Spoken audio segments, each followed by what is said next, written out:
Labanan sa Mactan. Alam mo na yung kwento, di ba? O baka naman, yung akala lang nating alam natin yung buong kwento. Kasi paano kung sasabihin ko sa'yo na yung tagpong yun sa kasaysayan natin ay hindi lang pala basta-bastang sagupaan? Eto, higit sa isang pagbabalik-tanaw, isa itong pagsusuri sa isang masterclass sa henyong taktika na ipinakita sa Mactan. At ito yung malaking tanong, di ba? Paano nga ba tinalo ng isang, alam mo yun, maliit na grupo na ang sandata ay gawa lang sa kaway at kahoy, ang pinaka-advanced na military force ng panahon nila? Isang puwersang kumpleto sa kanyon, espada at bakal na baluti? Ang sagot? Hindi ito swerte, puro stratehiya. Okay, so simulan natin sa kung ano yung alam ng karamihan, yung myth, yung version ng kwento na laging naririnig natin yung itinuro sa eskwela. Pero ngayon, buksan natin yung kwento sa likod ng kwento. Tingnan mo to, akala nating isang magulong away lang. Ang totoo, isa itong planadong demolisyon. Akala natin, tsamba lang. Pero ang realidad, isa itong deliberate master plan. At ang pinaka-importante, akala natin laging nananalo ang superior na teknolohiya. Pero dito, malinaw na malinaw, superior na stratehiya ang nagwagi. So, paano nangyari yun? Sige, pasukin natin yung unang bahagi ng plano ni Lapu-Lapu. Ito yung paggamit sa mismong kalikasan bilang sandata. At dito pa lang makikita mo na yung hinyohita sa likod ng lahat. Yung unang hakbang na tuluyang nagpabago sa buong laban. At dito nagiging sobrang interesante ng lahat. Isipin mo, yung mga barko nila, yung mga kanyon, at yung mabigat na baluti, lahat ng pinakamalaking advantage ni Magellan, yun mismo ang naging pinakamalaking problema niya. Paano? Dahil sa lugar ng labanan na pinili mismo ni Lapu-Lapu. Ito yung tinatawag na shallow water trap. At simple lang pero napakatalino. Tingnan natin step by step. Una, inakit nila yung mga barko papunta sa mga korales. Ang epekto? Hindi sila makadaong.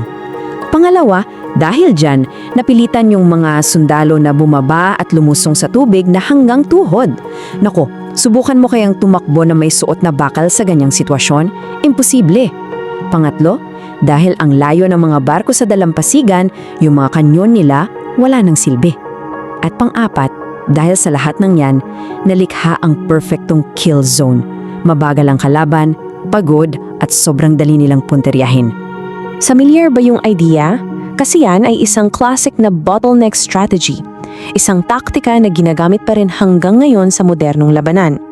Ang ginawa ni Lapu-Lapu, pinilit niya yung kalaban na lumaban sa isang makitid na lugar kung saan yung dami at lakas nila ay hindi magagamit ng sabay-sabay.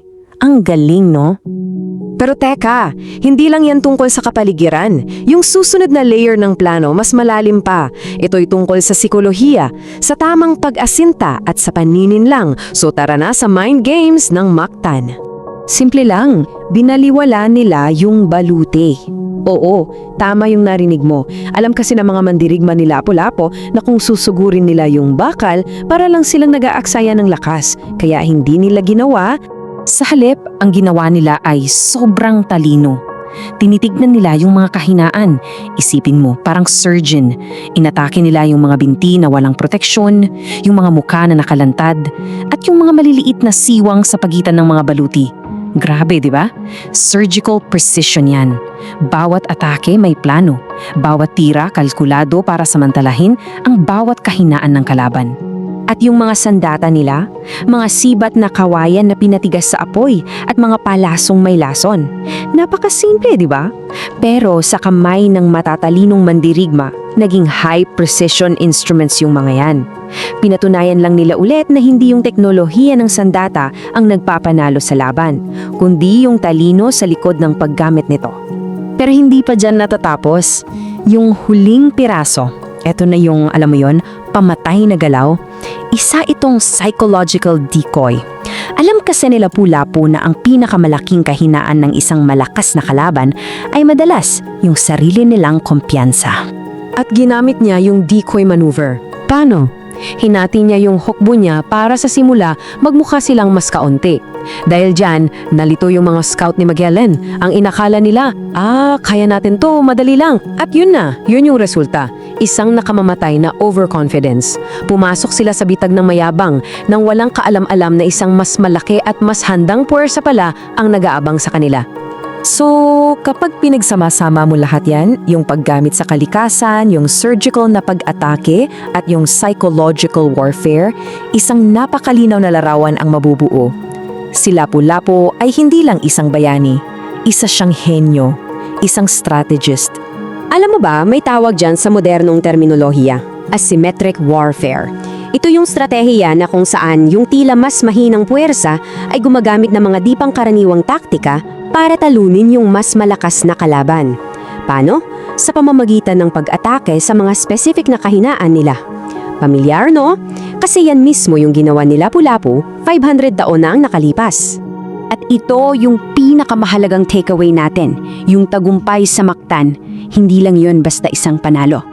Ito ang naging blueprint, isang perpektong halimbawa na nagpapatunay na kayang-kayang talunin ng talino at stratehiya ang purong lakas at teknolohiya. Isang aral na totoo pa rin hanggang ngayon.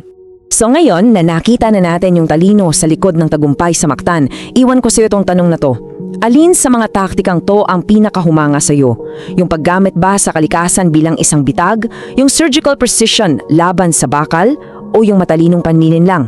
Isang paalala lang na ang kasaysayan natin ay puno ng mga aral sa strategiya na naghihintay lang na muli nating matuklasan.